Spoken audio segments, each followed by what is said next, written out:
Welcome to UnMic'd, a video series that blurs the edges that connect the world of opera to just about everything else. My name is Joe Specter, and I'm the President and General Director of Arizona Opera. As a kid who grew up in Miami, Florida, with dreams of being a hard rock star when I was an adult, and who later ended up picking martial arts up and training in that for a big portion of my life, I have found those previous dreams and passions feeding into my everyday leadership of this opera company against all odds. The idea of UnMic'd, came from this notion that really disparate lifestyles, passions, hobbies, experiences in a world that's totally unrelated that connects to the world of opera, so that we can bring together people from these different lifestyles through this really wonderful art form. During each episode, I will be joined by a recognized professional from the opera field and a professional from another field who engages in similar work to demonstrate just how the elements of opera are the elements of our everyday lives.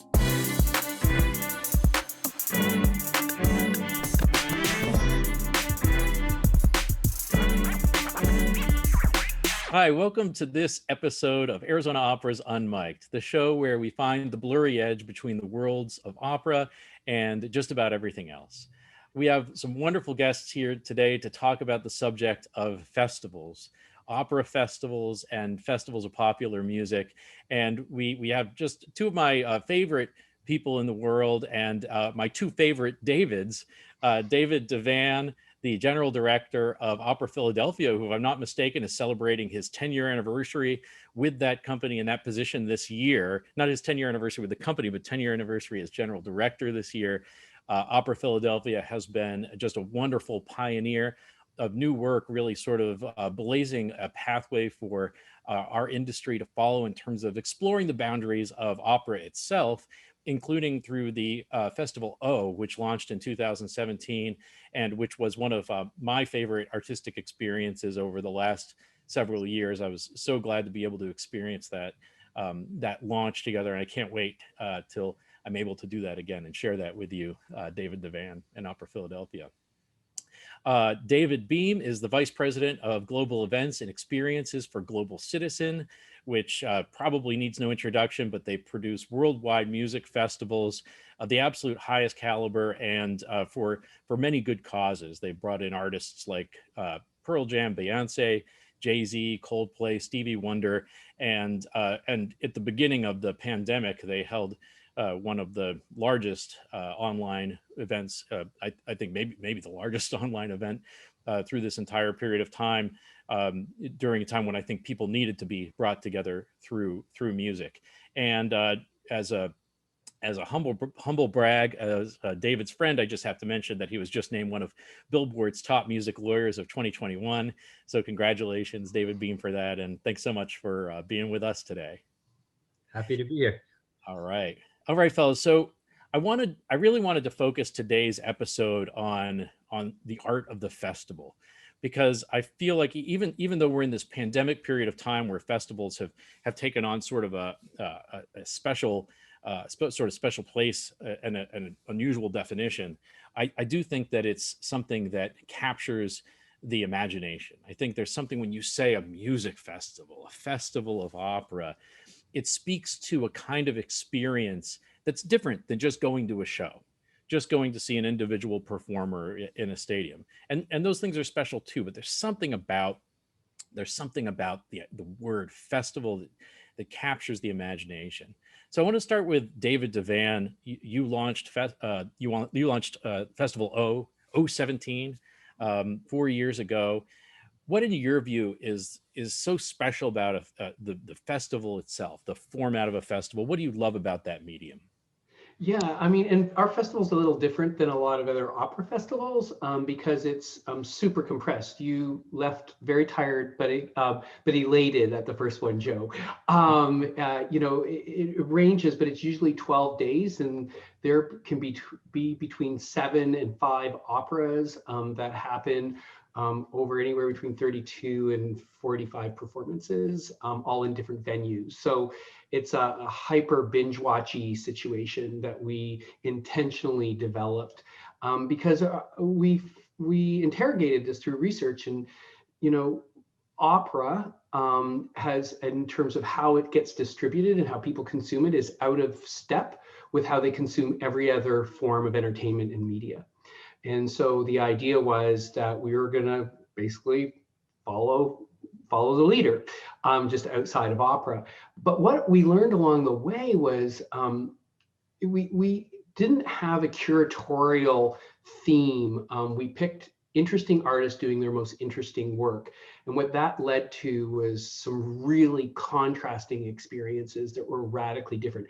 And that's become the magic of the festival. And I think that's wherever you go in a music festival, that it's not a passive participation, it's more active. And it's contrasting. The other thing is that we've noticed that audiences started talking to one another at different shows and comparing and contrasting, and people actually make friends at festivals. And when, I mean, David Beame probably knows this way better than me because I'm the newbie on the block. I hail David and your organization. We're just running to catch up.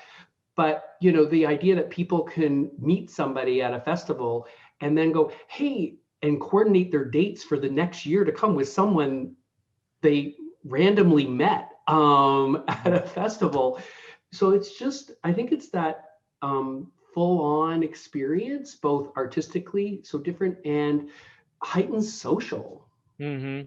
Yeah, and I think that second piece is one I hadn't thought enough about before we got together today, but it's really true. There is a social aspect. There's this, ooh, what did you think about this? And changing notes and having a glass of wine in between and then powering up for the next show, which is, it's a big deal for opera.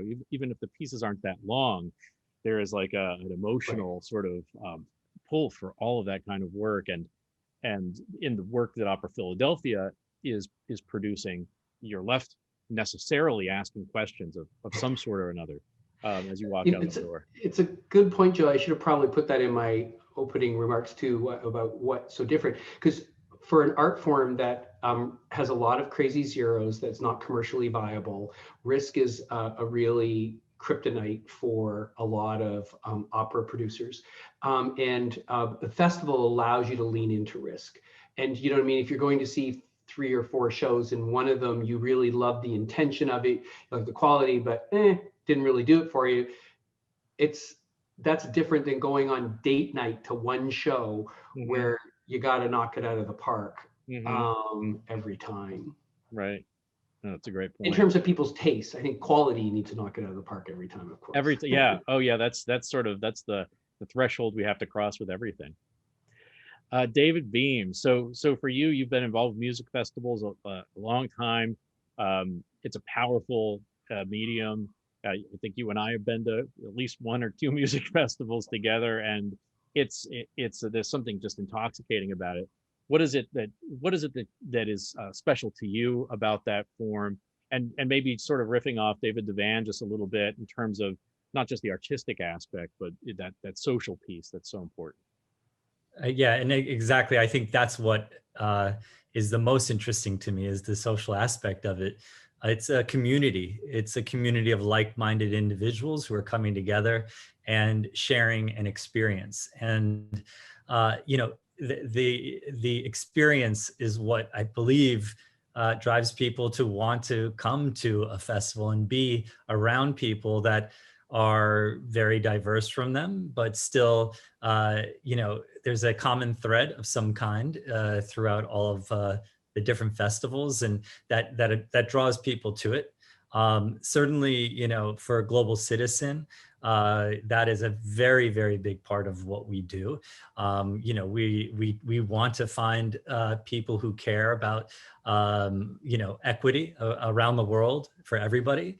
You know, we are a movement of engaged citizens who are using their collective voice to end extreme poverty by 2030.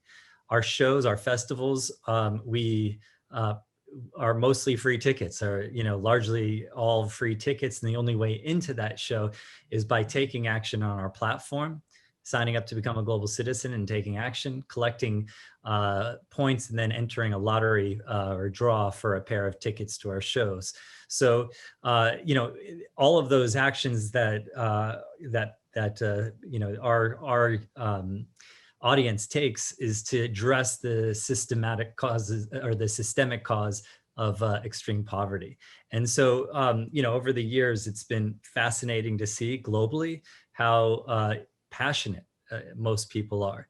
And one of the things that really draws me to our shows, which are really global variety shows, because we don't only have performances of the world's biggest artists, we also have world leaders on our stage. We have, you know, celebrities on our stage and speaking, and there's commitments from CEOs and philanthropists and world leaders that happen side by side, along with amazing performances all over the world. And so what I've found over the years is that people come to expect an amazing performance. They want to see Beyonce, and then they also expect to save the world at the same time, particularly this generation. And I love it, because I think that's really what we should all be striving for. It's not just to go out and have a good time, but to be purposeful and to engage people on matters that affect every one of us. Yeah. Yes. See Beyonce save the world. That's pretty potent. And both Global Citizen and Opera Philadelphia, in a different way, are oriented towards global impact. I mean, in the case of Opera Philadelphia, you're always thinking about how your work can not just expand the brand of Opera Philadelphia, but expand the brand of opera and put work out there that is going to be meaningful at as many companies as possible. Sticking with David Beame for just a second, though, before we follow up on that, the revenue models for Global Citizen and Opera Philadelphia are not the same. I mean, there's these significant philanthropic support that's necessary for the arts, regardless of the mission.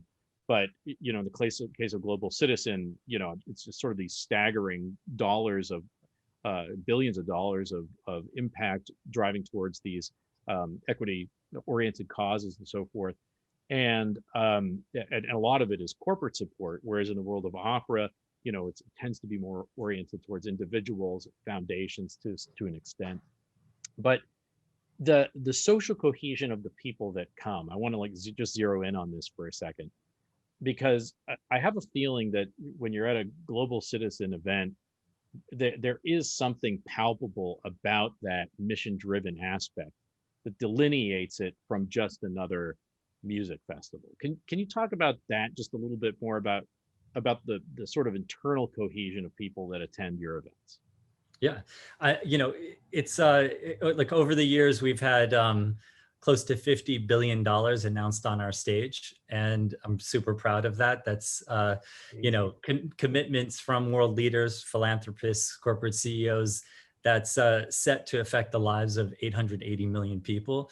That's the reason why we do these shows, and it wouldn't have been possible without the Global Citizens, who have taken over 28 million actions on our platform in order to get world leaders and everyone on our stage to make those commitments. Our business model is a little different. We don't charge to come to our shows, so we are supported by corporations, but by also philanthropy and other resources like that. So it comes from a variety of different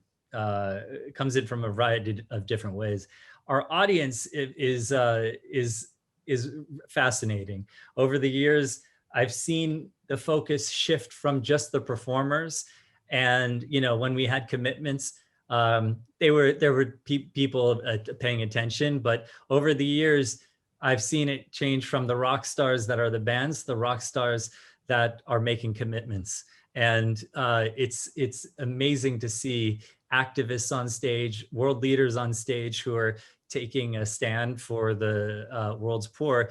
And, having somebody like Nobel Prize winner Malala Yousafzai on stage get get more cheers than one of the world's biggest artists is exciting as hell to see, and to be a part of, and to be in the audience, because everyone is very well aware of what challenges face this world, and especially now that being in a global pandemic, this is, you know, we're all in this together. You know, you know, there's nothing to pull everyone together and to show that, you know, a virus anywhere is a virus everywhere. It's the same thing, you know, on all matters related to poverty. And I think that our audience knows that and, you know, wants to see that change in our lifetime.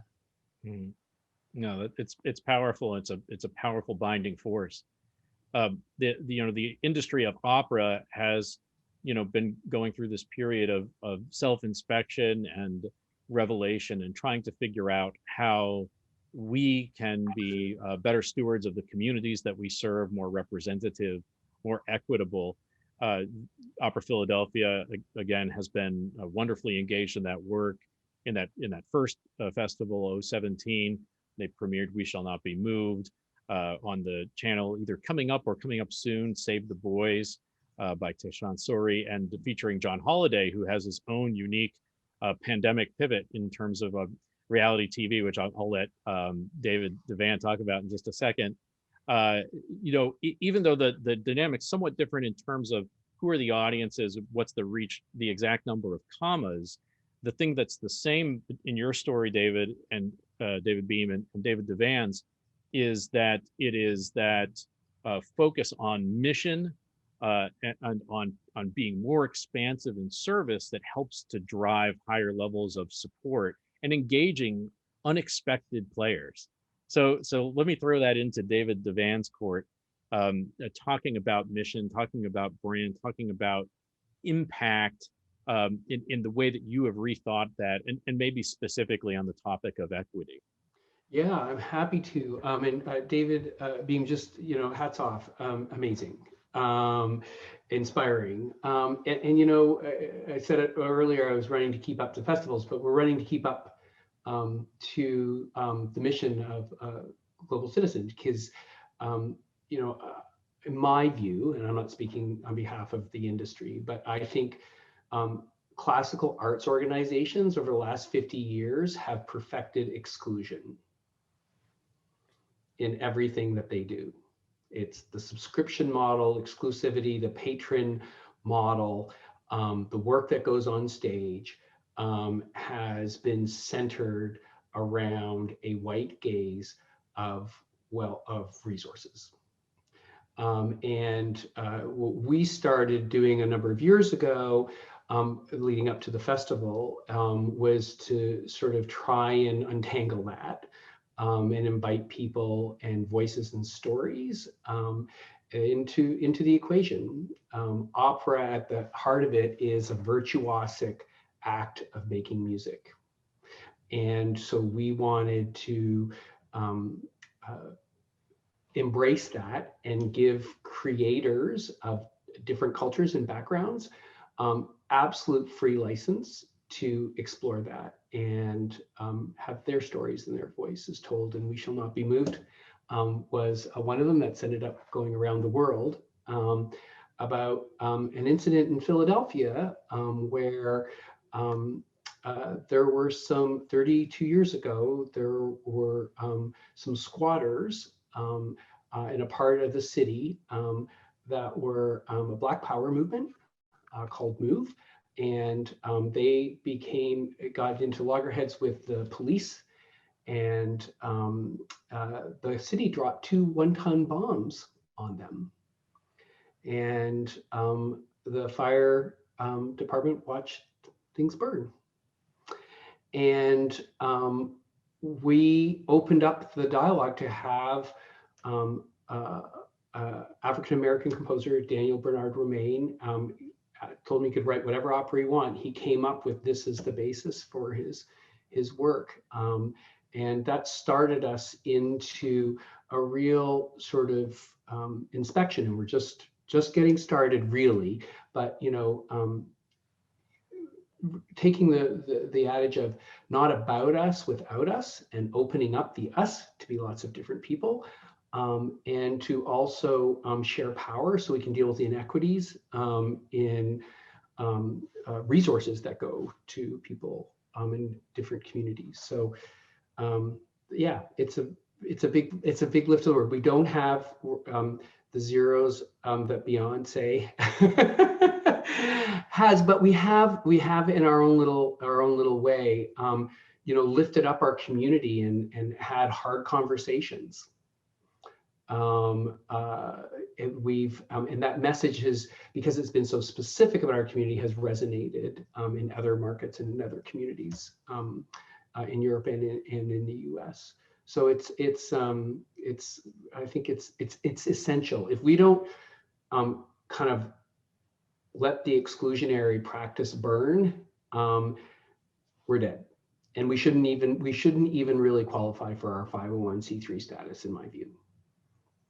And if we don't take a pandemic, a time when our heritage of our practice has been suspended, if we don't take that as a time to rewire, then again, that's on us. Huge so, you know, I'm so thrilled to be here with the other David, because my mind's racing as he's talking, because I'm like, crap, right, how do we do something like that? You know, in our own way, or a partner or something, because we do, I mean, you know, we live in a city that has huge inequities in it, like most cities in the US. And how, just, I don't know where we go, but how do we really deal with this in a real way, like you all have, David? So I want to say that we're not too different. I mean, you know, you talk about scale. I mean, I know that you're in a city, but scale to me, you know, you could do the biggest shows, and we certainly have done the biggest shows, but it's still, you know, the impact can resonate far and wide, as you're saying it has in Europe, but also just, you know, in terms of actually producing a show, scale is still, you know, you're still doing a lot of the same things. We're just doing more of it or doing less of it. It's still the same effort. And so, yeah, I think that I want to say that we're not too far off. And, you know, certainly, you know, the things that happen locally, you know, think locally, act globally, you know, like, you know, that ethos is interesting, you know, and a fun dynamic to play with, and certainly broadening it, you know, from there, you can go as broad as you want, but I don't know, I feel like we're pretty close. Well, and even our economics aren't that kooky different, other than the zeros, let's just cancel those out, okay? But in terms of our, like 80% of our budget is made up of philanthropy, only 20%, because as we do actually very few operas in the opera house relative to our total amount of production. We do a lot of site-specific work, and so we keep prices very low as we start working in a broader swath of artistic practice. And so the philanthropy model is necessary for us. But what you've all done, which is amazing, which I'm going to now think about more deeply, is the idea of getting people involved in action, I think is wildly powerful. So thanks for that one. Very cool. I do have to mention in here, just in case there's a co-production opportunity, Beyonce did do Carmen hip opera 20 years ago. She so did. I'm just saying. She did. It's out there. Yeah. Yeah. But it is interesting that at that point, because, you know, I think that there's opportunities for pop culture and for virtuosic classical artists to hang. I mean, we were just talking about on our channel how Sasha Velour is in our last digital commission. John Holliday, who's a countertenor. So for those that don't know what a countertenor is, it's a male voice that sings between a mezzo-soprano and a soprano range, depending on their particular instrument. And John Holliday, his pivot was he got to near the very end of the voice. And so, you know, there's real opportunity. I think there's real opportunities because I think, David, if you would agree, I think one of the things the community is fostered at these festivals, but there is an element of virtuosity that permeates the whole thing, because there's a scale, there's an audacity to a festival, which is virtuosic in itself. And then you're putting the best performers, the people that have superhuman powers to produce music. And so that virtuosity is something that's, I think, absolutely key. And I think our two worlds might have more in common in that space than one might think, if we, certainly on the classical side, if we got out of our own way. Yeah, I bet that's right. And I just want to be clear that we don't only have the Beyoncés and the Coldplays of the world on our stages, but last year we had a show, Global Goal Unite for Our Future, where we had an amazing performance in Los Angeles with the LA Philharmonic, led by Gustavo Dudamel, and the performance by Janai Bridges. So we just great! out. We love Janae. So she trained in Philadelphia. There we go. See, we're another connection. There we go. I love it. I love it. So just going back to that point for a second, David Beame, you say it's not just about getting the biggest pop acts or what have you, and it can never be just who are the biggest people and throw them in a blender and we make a festival. There has to be some sort of alchemy of how you match up the artists, how you figure out even the sequence of performers.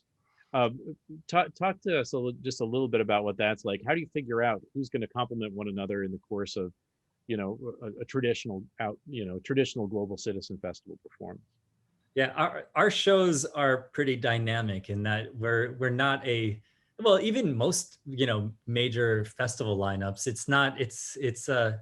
It's just like your Spotify playlist. You have a mix of artists. It's not just any one kind.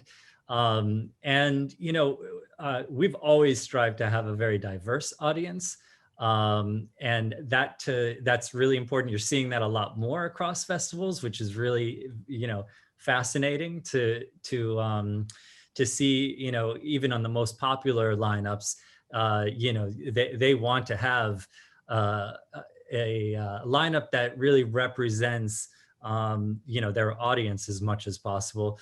But also, all the different tastes. It's not just sure, there are festivals that focus on specific genres of music, but you're seeing a lot of festivals stretch out. We have the added benefit of being a global organization. So, we can stretch out even further and have artists like Yemi Alade and, Nigerian artists or South African artists or South Korean artists, and all on one stage with these international performances. So for us, we cast a wide net because our funnel is at the top. We want to get as many people into that funnel as possible because we want them to become passionate. We want them to use their share of voice, their the voice that they share on social and talk to their friends about what causes, what moves them the most to be ending extreme poverty. So how do you do that? You get the audience who's, there's one target through many different lenses. And so you may like rock, you may only like rock artists, you may only like, pop artists, or you may, find that entryway into this through, through a local artist, a regional artist that means something to you. So, we have a lot of people, advisors that help guide this and craft, amazing lineups. And the outreach is with that team is just Herculean. It's a lot of work to get artists to lend their performance to our cause, because they're not signing up just to do a show. They're also, and I think this is true for any artist at any festival, not just one of ours, but they're standing up for, they're lending their voice to your festival. And especially with ours, we're asking them to actually go a lot further beyond that and help promote our campaigns and advocacy work. Right. So for you, I mean, it's very multidimensional.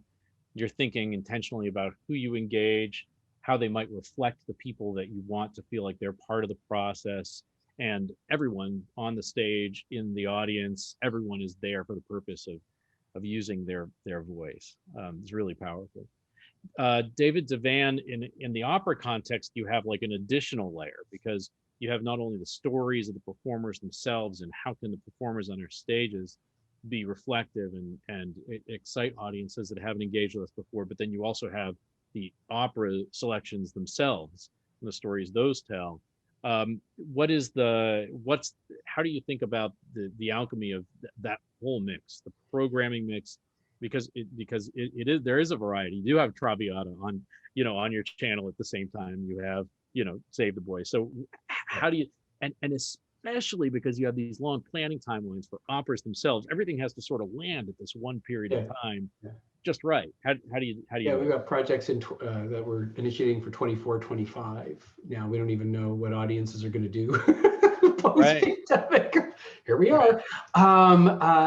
So first and foremost, we don't actually ever really have a list of operas or projects. We have a list of artists. So we have sort of our magic decoder ring is a spreadsheet that is lists about artists that we believe we have an environment that can give them voice to do their opportunities to do their most exciting work.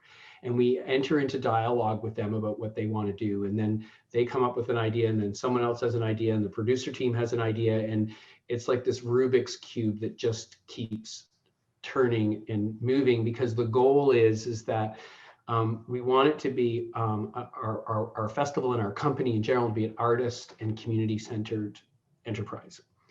And so that means that I, as the Grand Poobah, need to give up curatorial authority to others if that is going to happen. And so what our goal is when we wire together a festival, that it's wiring together the most urgent work of artists. And when we say artists plural, and that it comes from a diverse range of artists. And so that's kind of the curatorial ethos, which is incredibly messy. It's power sharing and very decentralized. My role as the general director is to make sure that people are honestly living within that range of the most urgent work, and that things are resourced properly. And even if it's something not to your taste, or if it's really pushing the envelope on a social justice issue, that there's integrity of intention, and there's integrity of voice. So it's really evolved in the last 10 years. We used to, in our field, we used to go, okay, what operas did the general director think we need to do? And certainly our forebears, that's how it worked. But that's how we're doing it now. I've got to ask you about this. It's not on the approved list of questions, but since we're tearing down the patriarchy today, yes, I'm going to ask anyway. Because the keystone of what you just described is artist centered, and I love that. That first decision, who are the artists that we're going to empower in this way, becomes really such a key decision point, because from that point on, you're divesting yourself of decision making. So, and that's not something that fits on a spreadsheet. What is the process by which you just decide this is the person whose voice we need to lend strength to, lend voice to, lend amplification to? Yeah, so we so there's a couple answers to that. So I'll try to be brief. So first of all, we look at in opera and outside opera. And in both cases, we're looking at who is doing urgent work, who has something to say today that's going to have, and they're going to have more to say tomorrow. Because, do you know what I mean? If we want to give them, a project like for us, a main stage commission, everything in, was $2.2 million. is the project scope. So, you know, if we're going to do that, let's make sure they have voice there, but it's part of a longer effort. We also want to make sure that we're look for people in different stages of career. Who are the most exciting emerging artists? Who are the mid-career? Who are the people that are at a latter part of a career? We've done some of our most exciting work with some artists like Stephanie Blythe, who's enjoyed, like, you know, one of the greatest mezzo careers, and she's discovered cabaret and being a drag king, which she has now created a whole show from. That was born at our festival, thanks to Martha Graham Cracker, who's a local drag queen. So we're looking at different careers. We're looking at outside of opera and adjacent to opera, who's doing virtuosic work, who that is interesting, video artists. We really spend a lot of time looking outside the form, and that's why you need a wide team that has very eclectic taste, that is in their free time, not hanging out in opera, they're hanging out elsewhere. And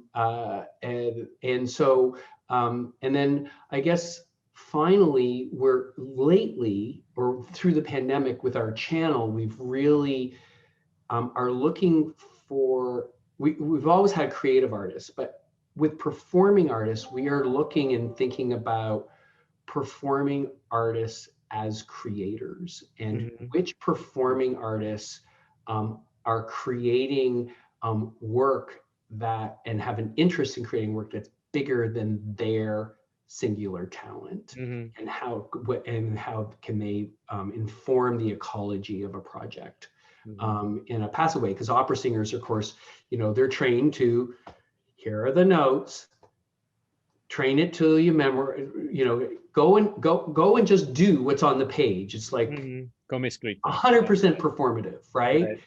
And I think we're looking past that. Wonderful. I want to shift gears. I want to shift gears really hard right now, because, you know, listening to you, David Devan, and you know, these long planning timelines, empowering artists. This is real. This is your daily work.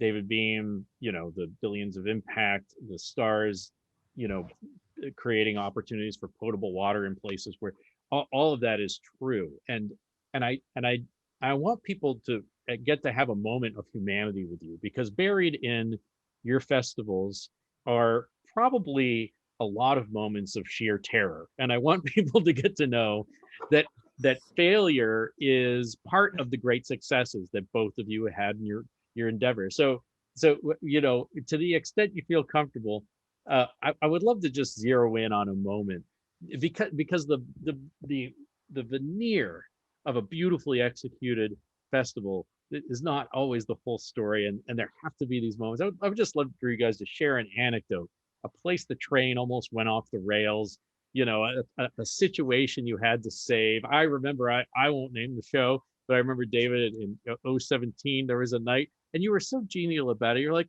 I need to go visit with the creatives for this team. We need to talk to them. We need to make sure we, and what was very evident to me in your graceful way of saying this was that there was an existential moment that needed to be addressed. And I never want people to think that the work that all of us do is perfect. There are always moments of sheer terror.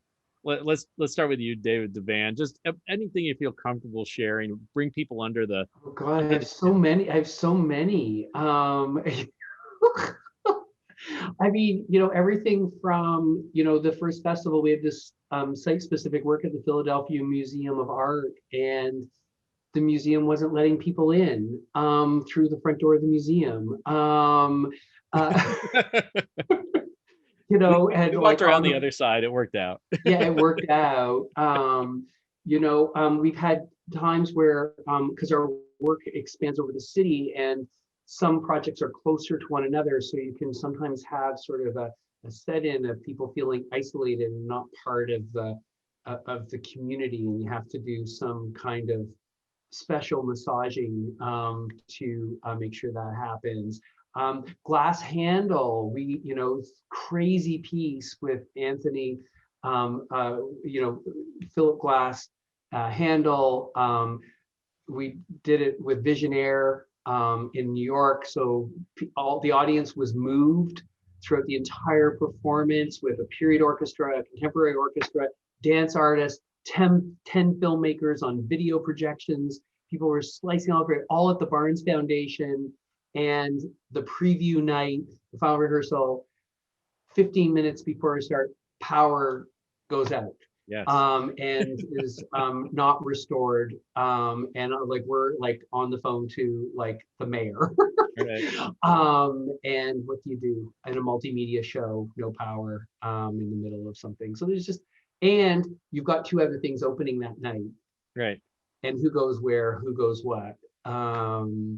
So yeah, but it's live performance. That's the joy of it. The imperfection of it is something you just need to lean into, I think. So that's the key, is just embrace the imperfection, embrace the live theater. Yeah. The other thing that's just final thing is that, when we bit off a little more than we could chew.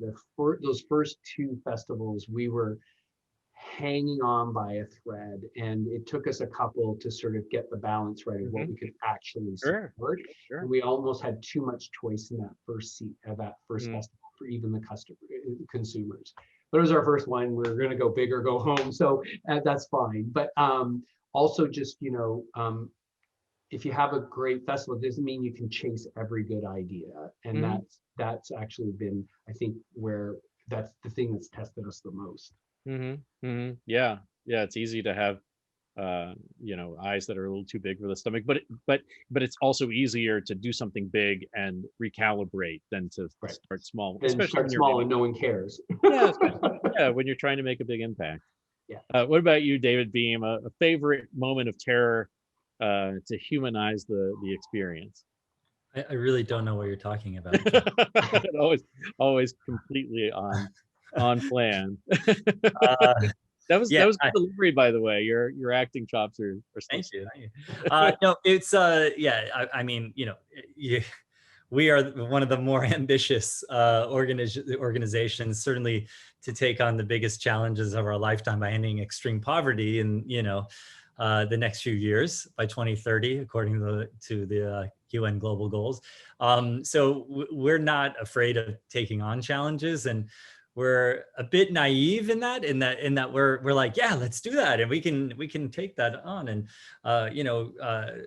a friend that worked with President Obama when he was in office, he explained to me that he had a plaque on his desk that said, "Hard work is hard." And, it always sticks with me, because it's like, okay, this is going to be hard. Now what? Now let's get through that and figure it out.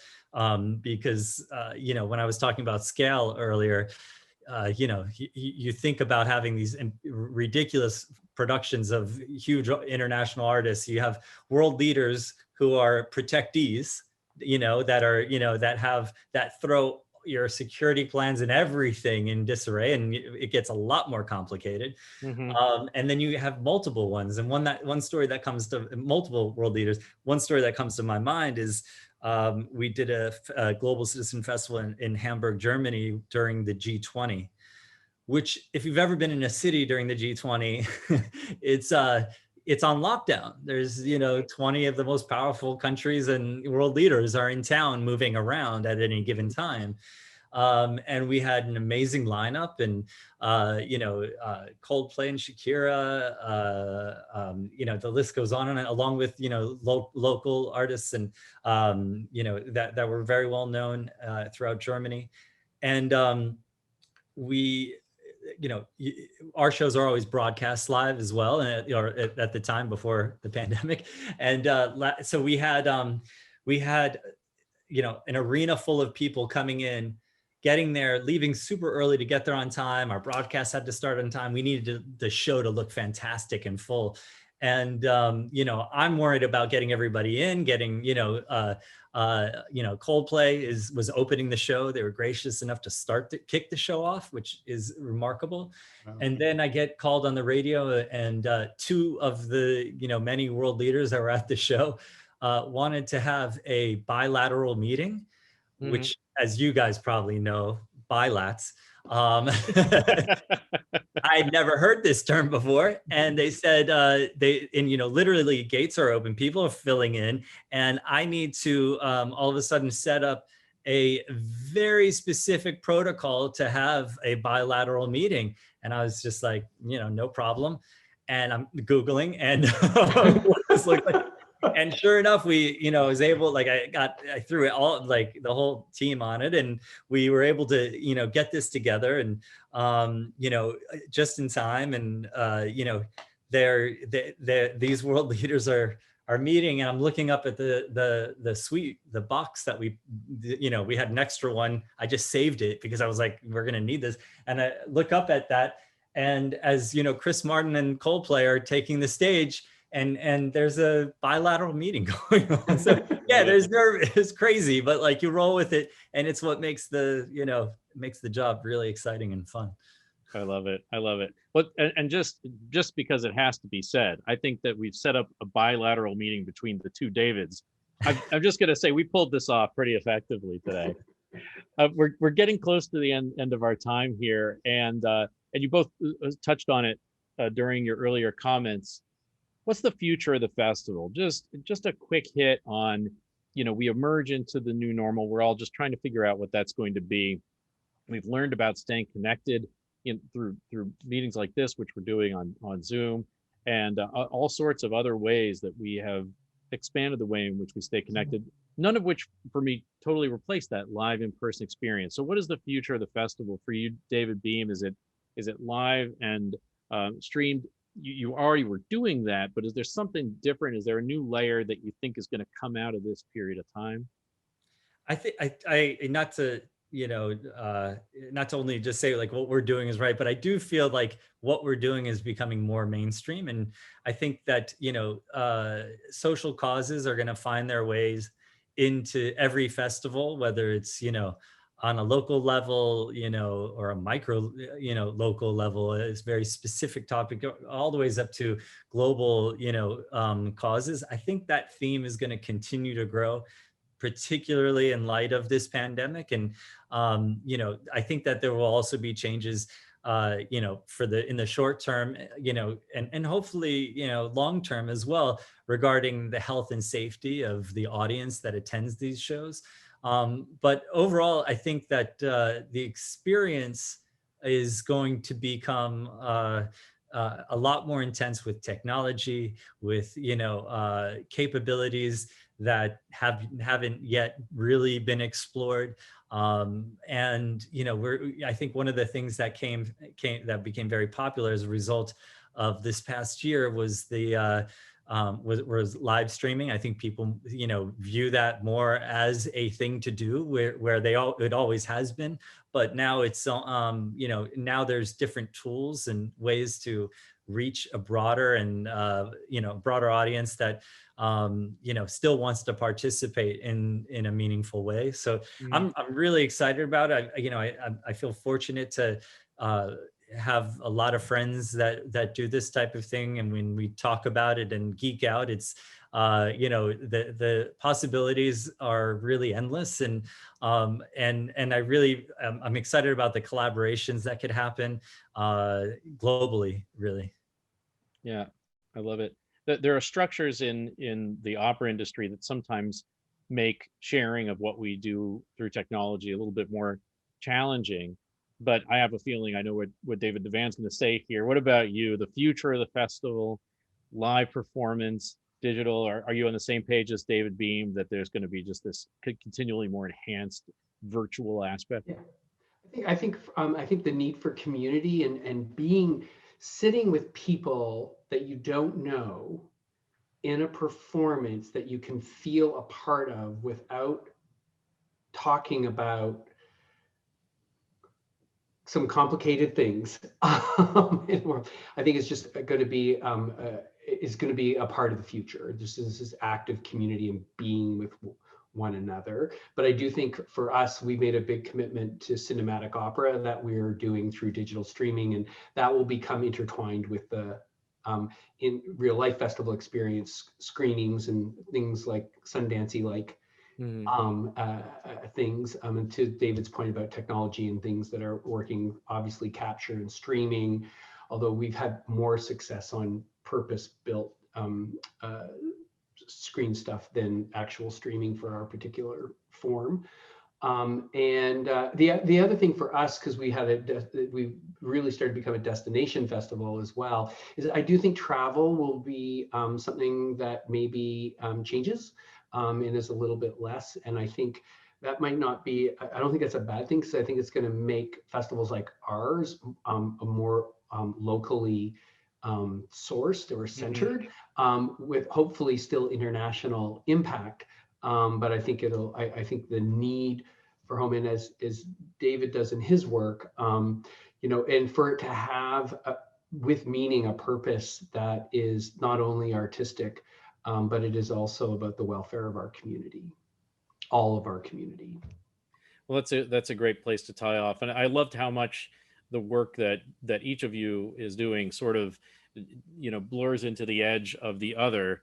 And that really is the point of this show, is that there's so much more that we have in common with other industries, and not even just entertainment industries. And I just love how dynamic these conversations are to find out, just where that blurry edge is. So David Devan, David Beame, thank you so much for being with us today on this episode of UnMic'd. I'm proud to be your friends, and I'm excited by what each of you are doing in your careers. I can't wait to see what's coming up next. Well, thanks, Joe, and congratulations on all your great work at Arizona Opera. You have been very praisey of us, but I'd like to turn the mirror around a little bit and just compliment you as a friend and a colleague who's also done some really great leading work.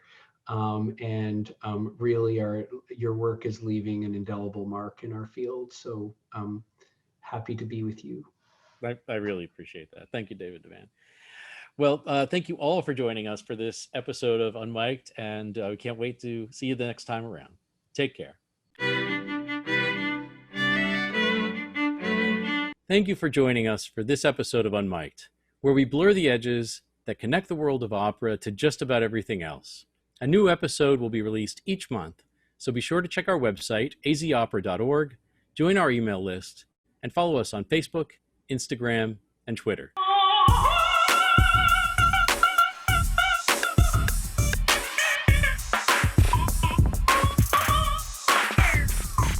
UnMic'd is a part of Arizona Opera's Connection Lab program, a new series of digital and public offerings designed to facilitate a connection between Arizona communities familiar with our company, as well as opera goers and others well beyond our state.